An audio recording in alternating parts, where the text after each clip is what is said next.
policies have to keep evolving themselves given the disruption that technology is bringing in consumption and in markets. Fair point, ma'am. But as per the statistics, 67% women do not get any of the government incentives that have been launched.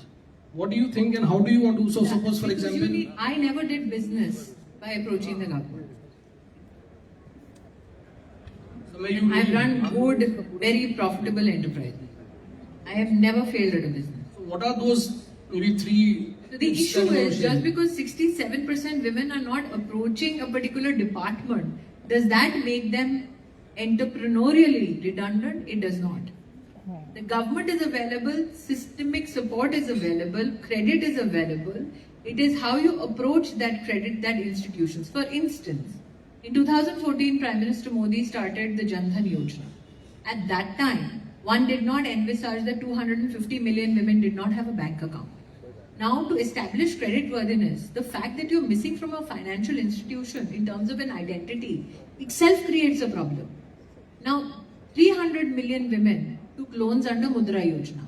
Mudra was not a gendered Yojana. Mudra was collateral-free loan for the smallest of businesses possible. Now, if you look at only Mudra, 300 million loans taken, NPA is less than 2%. And male-owned business NPA is over 2.5%. But still, why didn't they go for the second, third, fourth cycle? If you look at Swanidhi, the first cycle, you will have around, 10 lakh women? But those women who have taken the third cycle of loan, that is 1,10,000 women.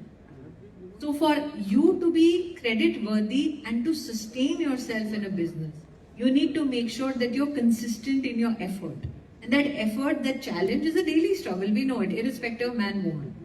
The additional burden that a woman will have is that she's also a caregiver. Is that credit to her is the last credit that may possibly go. So you have government and administrative systems which are happy to support women. The issue is we have to break the psychological challenge of going to the next cycle, the next level. It is not as though CAs are not available in Tier 2, Tier 3 cities. How many get approached? And how many women know how to approach these institutional services to say, tell me how can I grow to the next stage? I think you've hit the nail, it's that proactiveness, is that approach that we need to have, someone needs to just go and tell them that, you can go and approach these people rather than, get They have been women who grow a particular milestone in their economic life. Many then don't want to outdo their own family member in terms of economic growth. They have been women who do not celebrate a promotion. They in fact get very worried when they are promoted because suddenly in the family unit they are doing better than the husband, they are doing better than the male members. Now that is not a function of government, that is a function of community and family. That a CA can't fix. Absolutely right. So when you've said this, what would be your one advice to those women entrepreneurs? Have you ever seen a man ask advice for other men? Of course, so many times. When? I've asked today. Which last platform did you call a male mantri or a male politician say mardon ko kya aapko advice deं? So you say say twice in business. So say what would be your advice entrepreneurs.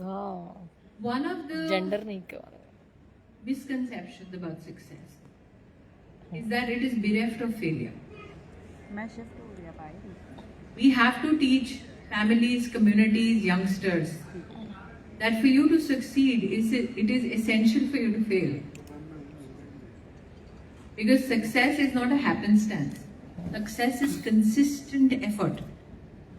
We tend to celebrate, for instance, there must be a generation of CAs here who never got a participation certificate. Never. If you're in a race, you have to be competitive, and if you're 1, 2, 3, you get a medal. Now to assuage everybody, we want to give a participation certificate. And then we wonder कि जिंदगी की race में क्यों इतना नहीं तेज भाग रहा? उसको participate करने के लिए हमने medal दे दिया है. So many a times I think that irrespective of what your gender is, what your age is, the issue is what are you chasing in life? Are you chasing perfection? That will never happen. Correct. Are you chasing success? Then that is not assured. Are you chasing excellence and the next level of understanding life, opportunities better? That will happen. Correct. So when you chase excellence, it seems you can become a legend. That will go for a long way actually to understand this concept. Ma'am, just a very blunt kind of concept that do you अभी think, तक blunt नहीं थे क्या? अभी तक नहीं, but I just thought this should come out. Do you really think there is place for compassion when it comes to tax and regulatory burdens on businesses in India? A state shows compassion when it feeds 80 crore people free ration. A country shows compassion when it reaches out to 10 crore families and gives them Ayushman Bharat. That is a government's way of showing compassion. A government's way of showing efficiency is to build roads out of the taxpayers' money. It is to build infrastructure outside. Maybe peripheries of regions which are not as robust or as celebrated as a Mumbai or a Delhi. Is your government doing that? The issue is, how many people, and do I expect the taxman to be compassionate towards me even after serving in this government? No. The issue is, do I have a great CA? Yes. Great CA. So what you need is a compassionate and a sharp CA. Sharp CA.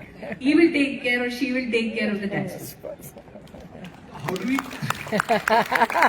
When it came to roads and infra, you could see the faces here of people, and when you said taxpayers' money being used there, you got an answer, what's happening there with that. But If you have, please recognize, Arpit, we are not living in a state of utopia. You have a population that is not stagnated, it is growing. You have ambitions which are not stagnating, ambitions and aspirations are growing. There are 6,44,000 villages in our country. And if you ask them, what is your dream financial destination, they will say Mumbai. Mumbai, correct. If you ask them, what is your political destination, they will say Delhi. Delhi. You can't tell people in those 6,44,000 villages, sorry, you can't come to these two cities.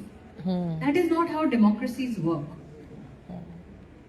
So you have to be mindful as to how city planners plan a city, how taxpayer, citizen and administration works alike. But I do not say that there is a state of utopia in any part of the world. For heaven's sake, even New York right now has a rats infestation problem. They can bomb Iran for all they care, but they cannot get rid of rats. चूहे हैं उनके New York के suburbs में, वो उसका निवारण नहीं कर पा रहे हैं. So every country has its own challenges. But what we should be grateful for, what COVID has shown, is that this country is empathetic. This country can innovate through such scheme, or which is one such yojana that has really made a huge, or according to you, has made a huge impact at the lowest level. And I think Mudra, by far. Jan Dhan Yojana and Mudra have helped formalize a part of our economy which was disconnected from the treasury. You have 500 million people, 250 million women, wonderful. And others who got their first bank account in 2014, where you became an independent country in 1947. Can you imagine the decades we spent with such a huge chunk of our population disconnected from a formal financial world and ecosystem? So I think Jan Dhan Yojana is one and Mudra is another. Before Mudra, there was this conversation as to how women, let's say in smaller cities, urban slums, in villages, they don't have the capacity to draw up enough of a small business plan to go to a bank, assure the management or the manager of returns on it so that their loan can be serviced and paid back. The fact that NPA of women is less than 2%, in Mudra, I think it's one of the most historically, financially viable and celebrated schemes of the government. What went right for Mudra? I mean, how do you think this really took off? Banks, government and people work together. In a democracy, every part of your society has to collaborate. Whenever one segment does not collaborate or fully participate, then you do not see history being made. In COVID, the country collaborated. So do you think compliances, and this is maybe to the finance ministry, the compliances and compassion are balanced today for You're us? saying it's for finance ministry, why are you asking? Because compliances are being, daily, you see a lot of these happening on a daily basis. Yes. New things evolving. Can you imagine a world without compliance would mean a world barely with any chartered accountants? No. I think we have moved beyond compliances, man. That is what we've been all telling each other. But there has to be a balance between this compliance and compassion. What do you think? I think that next time the finance ministry is doing its pre-budget rounds, ICAI will be vehement in all the challenges that you see and you can put across to the finance minister. Correct. I will make sure that she has a word of this one significant aspect from the ICAI. Wonderful. One of my former joint secretaries, I believe, is to be appointed to your board. The Gazette notification is already out, Sanjay Sharan. Yes. So Sanjay is very adept in making sure all your views go straight to the top. Wonderful. I will tell Sanjay also that I came here, Western chapter, and Amazing. this is what. So any question from the audience now? So now The participants will have questions. Or, sir, since it's a fireside chat, 3 quick fireside, madam. You want to be Karan Johar also? No. Before the questions come in, one word that would describe the following. First, GST. Historic, Indian startup ecosystem. growing, Chartered accountants. essential, WhatsApp University. part of a flourishing democracy, Indian education. growing. And the culture. Which part?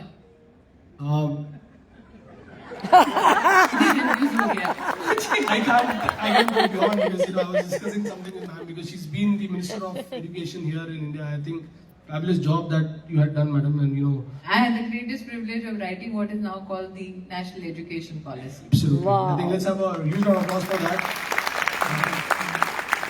Of late, madam, we've seen that there's a huge shortage of teachers now in the country in terms of this, and as a part of financial literacy, ICI does a huge program in this. So, any words that you would think that I think how we envisage financial literacy needs a little bit of rethink. Are we teaching risk diversification in the literacy programs that we are doing? in ICI we do? Yes, but the larger aspect of how financial literacy is envisaged today is risk diversification a subject in financial literacy? It is not. No, it's not.